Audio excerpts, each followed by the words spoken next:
Hey YouTube, today we're starting to populate Brick Lane.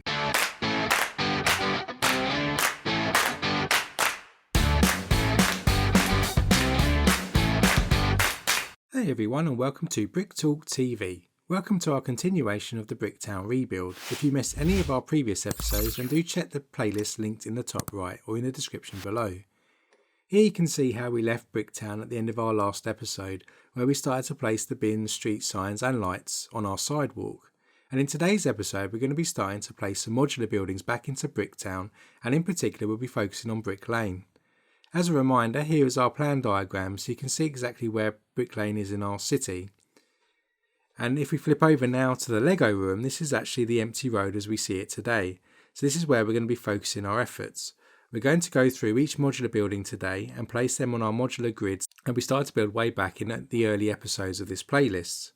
In future episodes we're going to be taking a look at future city roads and go road by road, and after we've placed the modular buildings we're going to start to add some details and tell some stories by putting the different minifigures and the different activities on the sidewalks, including the paving and positioning of those minifigures, and to add some more details into the paving areas. So let's take a look at the modulars we're going to be adding to Brick Lane today. First up, we start with the modular building that was the first set I purchased when I came out of my dark age. I picked this up on eBay back in 2018 after watching my first Lego Master series. The Palace Cinema is now retired, having launched in 2013 and retired in 2017. It consists of 2,194 pieces and it retailed for £130. And as you can see, it comes with a limousine type car and 6 minifigures, although I'm missing one of the minifigures here in this shot because he's currently tied up in one of the other modular buildings that I can't quite get to. Internally this modular is pretty empty, but it does have a cool auditorium complete with a projector. We'll be adding this by the level crossing on Brick Lane as it's a corner modular and it will work quite well at the end of the road. Next to the Palace Cinema we're going to be placing the Parisian Restaurant. This set actually never appealed to me aesthetically, but over the years has started to grow on me. It was released back in 2014 and retired in 2019, retailing for £142.99 and consisting of 2,469 pieces. It features a nice restaurant area and interesting construction detail.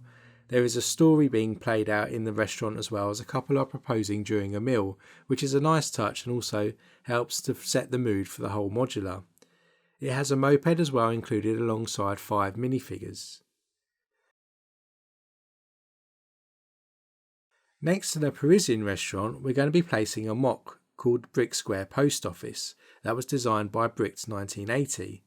This is the first of 2 of his modulars that we're placing in Bricktown, and this one consists of a post office and a fish and chip shop, so it gives a great UK vibe to add to the city. It comes with a post office delivery van as well as 4 minifigures.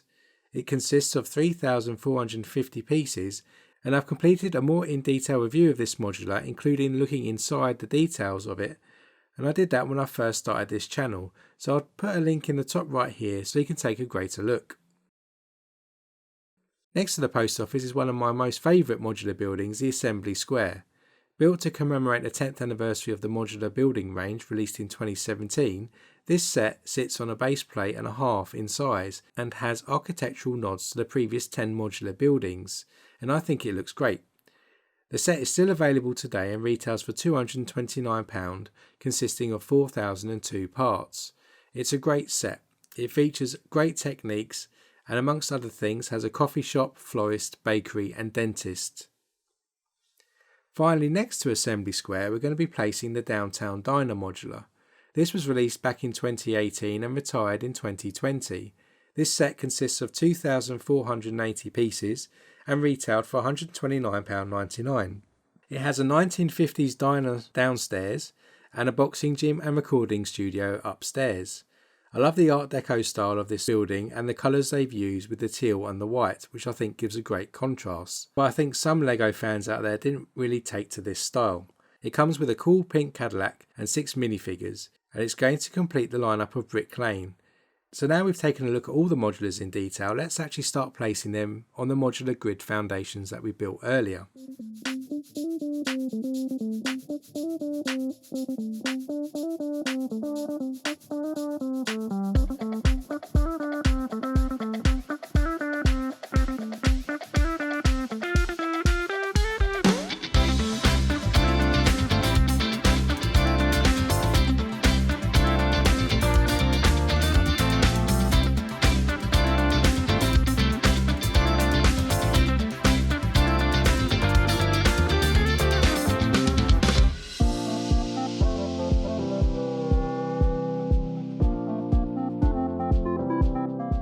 With all the modulars now in position, let's do a flyby of Brick Lane so you get a feel for how the street looks.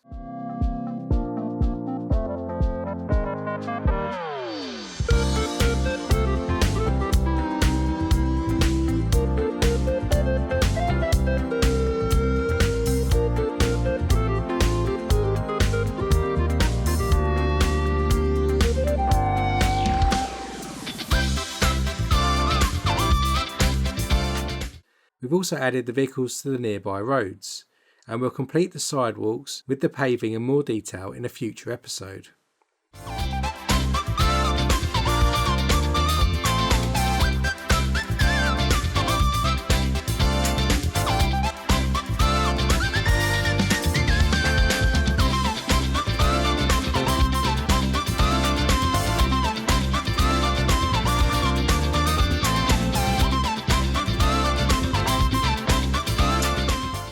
So here you can actually see now an overview of how Bricktown is starting to come together after today's episode.